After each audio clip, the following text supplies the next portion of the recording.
Habib dari tayangan tadi nih, Betul. kita tahu kota Yaman bisa dibilang sebagai kota di mana tinggalnya keturunan Nabi. Kalau kejadiannya seperti ini berarti yang melakukan penyerangan bisa dibilang pengikut Dajjal ya? Atau orang yang memiliki ciri-ciri seperti Dajjal? Atau gimana nih ya? Berarti kiamat udah dekat dong Bib. Aduh boleh silakan penjelasannya Habib. Siap. Bismillahirrahmanirrahim. Fitnah Dajjal ini fitnah yang besar. Jadi di mana saja mungkin sekarang cucu-cucunya Dajjal ini sudah keluar. Ya, sifat-sifat Dajjal ini sudah ada. Maka dikatakan oleh baginda Nabi besar Muhammad sallallahu alaihi wasallam, ma baina khalqi Adam ila qiyamis sa'a akbar min Dajjal, min khalqi Dajjal. Dikatakan oleh baginda Nabi besar Muhammad sallallahu alaihi wasallam, tidaklah Allah subhanahu wa ta'ala menciptakan kaum dari Nabi Allah Adam ila qiyamis sa'ah, sampai hari kiamat itu fitnahnya lebih besar daripada fitnah Dajjal. Jadi tidak ada fitnah yang lebih besar kecuali fitnah Dajjal. Ini yang harus kita ketahui. Jadi tidak harus dia dari Yaman atau dari mana saja. Pernah di suatu ceritakan ketika Dajjal itu timbul, keluarlah seorang pemuda dari Madinah untuk melawan itu Dajjal. Lihat fitnahnya. Ketika dia melawan itu Dajjal, maka Dajjal membelah ini anak muda menjadi dua. Ya, dibelah menjadi dua, kemudian dihidupkan kembali, disatukan kembali itu anak muda dari Madinah. Dia keluar. Sebab kenapa dia keluar dari Madinah? Dajjal bisa masuk ke semua negara manapun, kecuali kata Rasul sallallahu alaihi wasallam, Dajjal tidak bisa masuk ke kota Makkah dan Dajjal juga tidak masuk kota Madinah. Itu semua dijaga oleh malaikat-malaikatnya Allah subhanahu wa ta'ala. Maka kita berlindung kepada Allah subhanahu wa ta'ala, jangan sampai kita mengalami masa fitnah terbesar tersebut.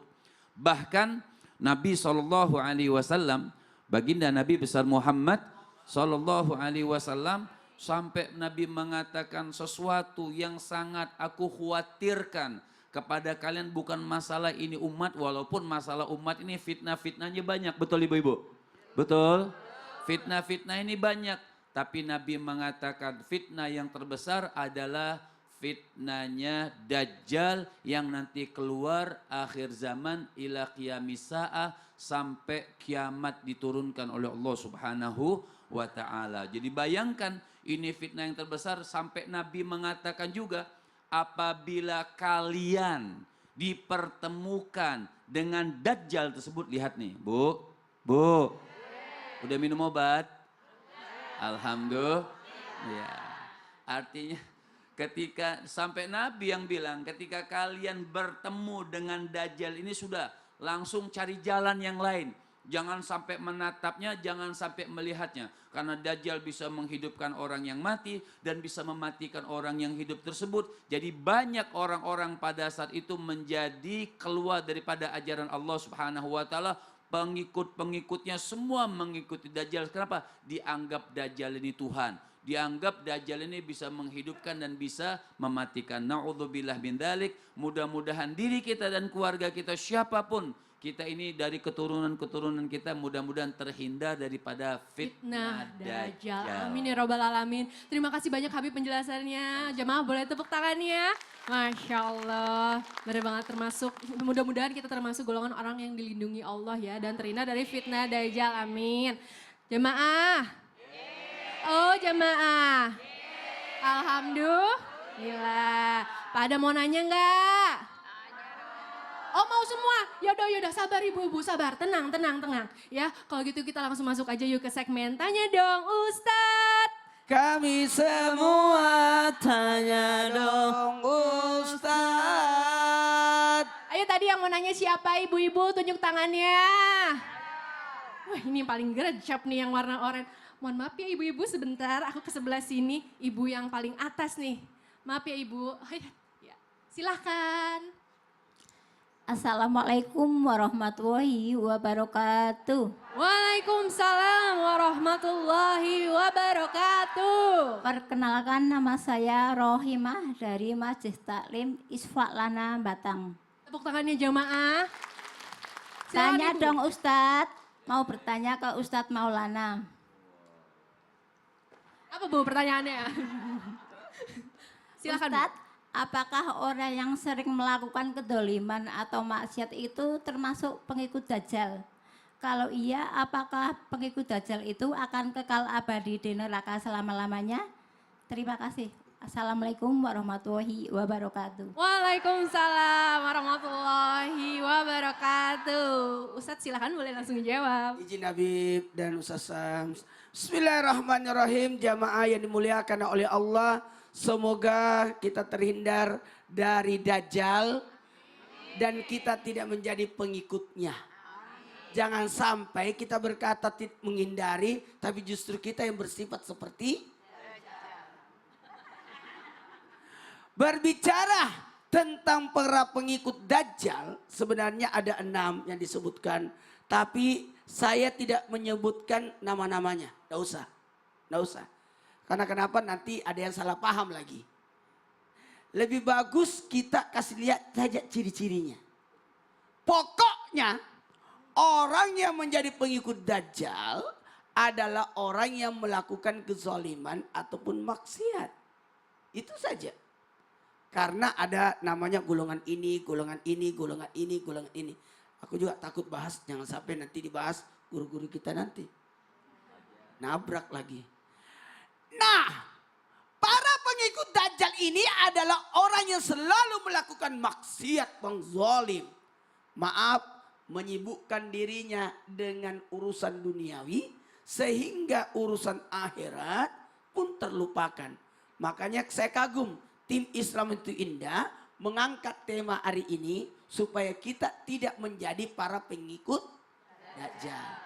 Dan salah satu ciri tandanya datang kiamat, datangnya Dajjal. Salah satu menyebabkan orang lupa dengan akhirat dengan cara tidak mau membahas Dajjal. Ya tidak apa-apa kita bahas Dajjal. Ah, tidak mungkin kita dapat Dajjal. Iya kan ada Dajjal besar, ada Dajjal kecil. Dajjal besar itu ada Dajjal yang akhir zaman. Tapi ada yang namanya Dajjal kecil itu. Siapa itu? Yang bersifat maksiat. Yang bersifat kezoliman. Yang menipu orang. Yang memanfaatkan orang. Ini bahaya nih. Salah satunya adalah yang melakukan maksiat, merubah hukum, tidak mau melakukan aturan syariat Islam, disibukkan dengan duniawi sehingga tidak mengingat lagi akhirat. Apalagi nih Jumat nih. Iya kenapa tuh? Nanti kita bahas. Wah, terima kasih banyak Ustadz penjelasannya. Boleh tepuk tangan dong jamaah. Ibu sudah cukup jelas ya Ibu? Alhamdulillah mantap. Ayo siapa lagi nih yang mau bertanya? Tunjuk tangannya ibu-ibu. Lagi-lagi ibu yang baru baju oranye ini ya, semangat sekali. Silakan Ibu. Assalamualaikum warahmatullahi wabarakatuh. Waalaikumsalam warahmatullahi wabarakatuh. Nama saya Ibu Arianti dari Majelis Taklim Isfak Lana Batang. Saya mau tanya kepada Ustadz Sam. Ini Ustadz, dalam Al-Quran katanya Dajjal akan muncul di akhir zaman dan Nabi Isa akan membunuh dan memerangi Dajjal dan membela umat muslim. Mohon penjelasannya. Terima kasih. Wassalamualaikum warahmatullahi wabarakatuh. Waalaikumsalam warahmatullahi wabarakatuh. Jadi betul atau tidak begitu ya Bu ya? Boleh silakan langsung dijawab Ustadz. Abe guruku Habib Muhammad, Ustadz Maulana, Betari, jamaah di studio, jamaah di rumah. Al-Quran surah An-Nisa ayat 157 sampai 159. A'udzu billahi minasy syaithanir rajim. وقولهم إنا قتلنا المسيح عيسى ابن مريم رسول الله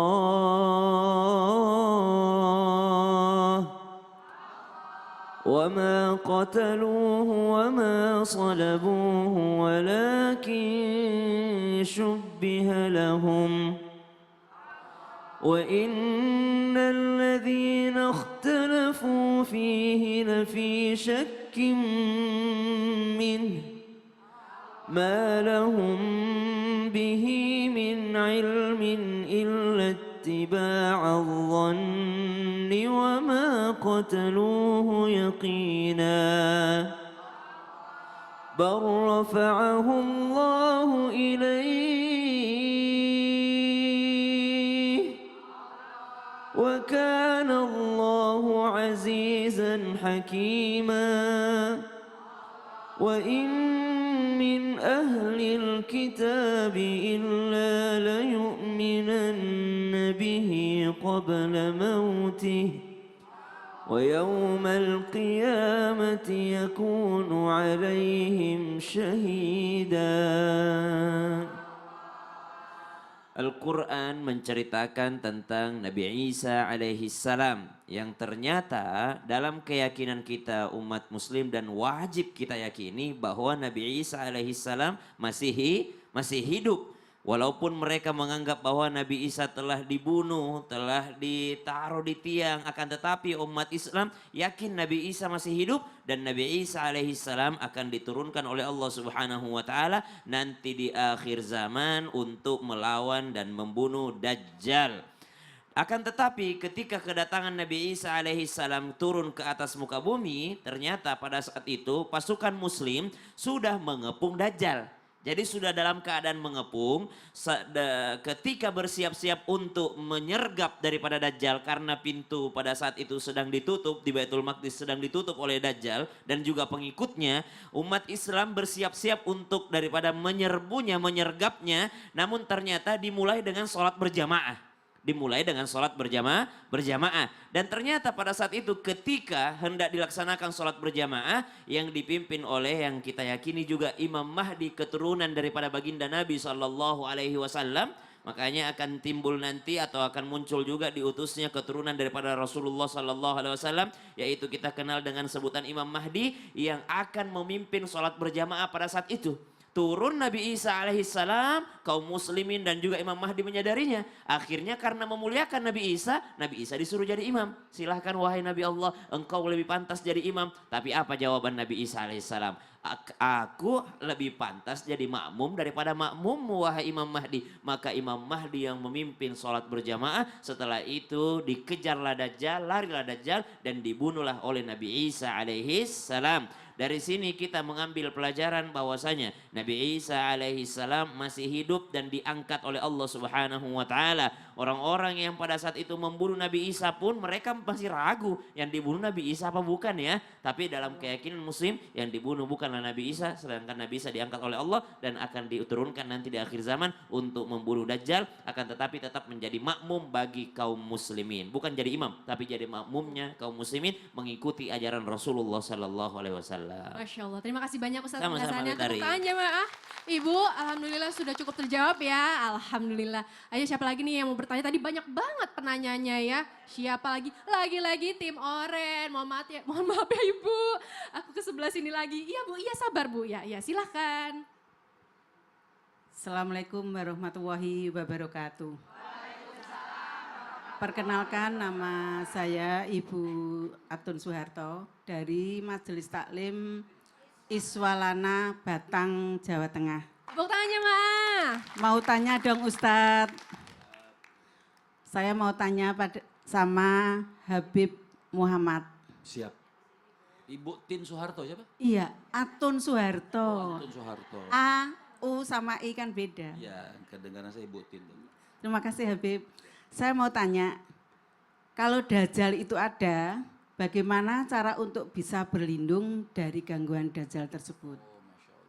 Memangnya kalau bisa berlindung ketika di akhir zaman sudah muncul.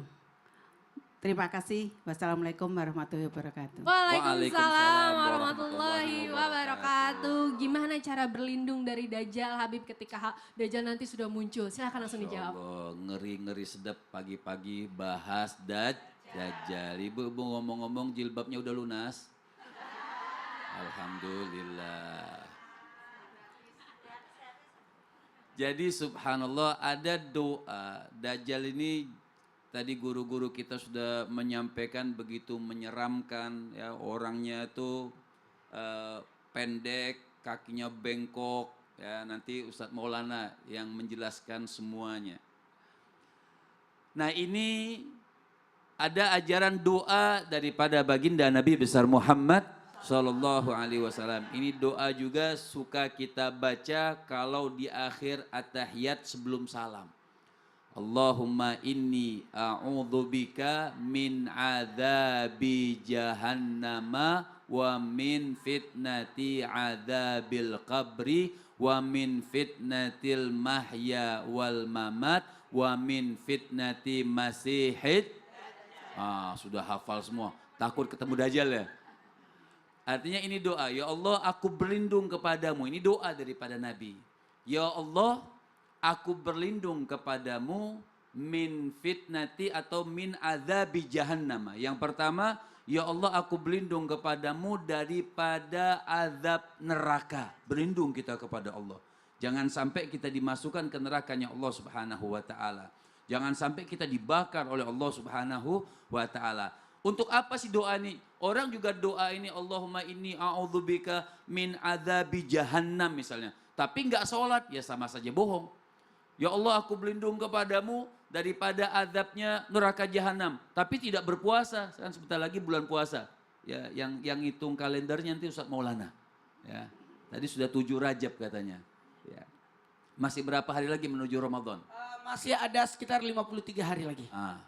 Ini Ibu geografis ini.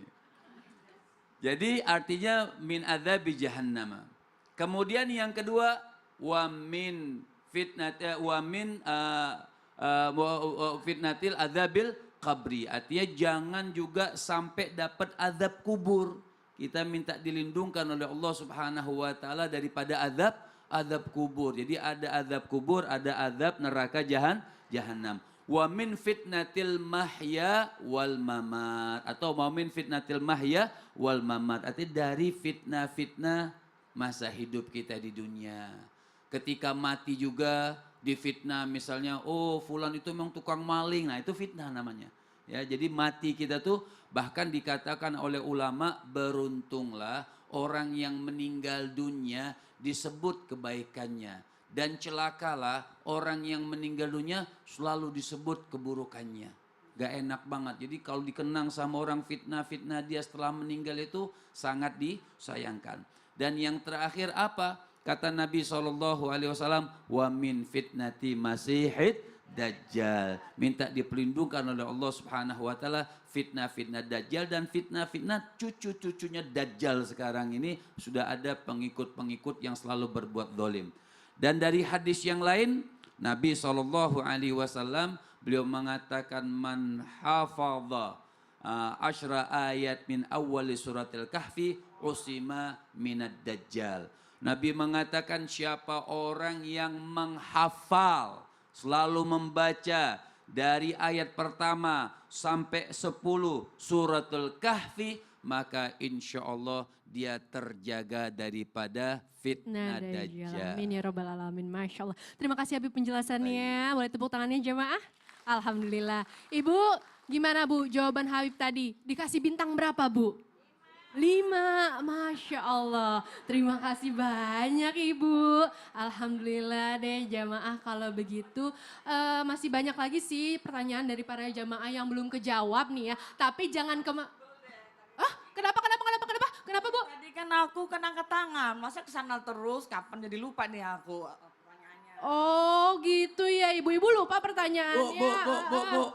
Ini ditonton satu Indonesia loh. Iya, Ibu jangan marah-marah Bu, tenang dulu, sabar Bu. Setelah yang satu Allah ini. akan ada gilirannya. Iya, insya Allah akan ada waktunya ya Bu. Mungkin kalau begitu kita iklan dulu kali ya, sambil nunggu Ibu siapa tahu nanti inget ya, pertanyaan apa. Oke ya, kalau gitu jamaah jangan kemana-mana ya, tetap di Islam itu Indah jamaah. Alhamdulillah.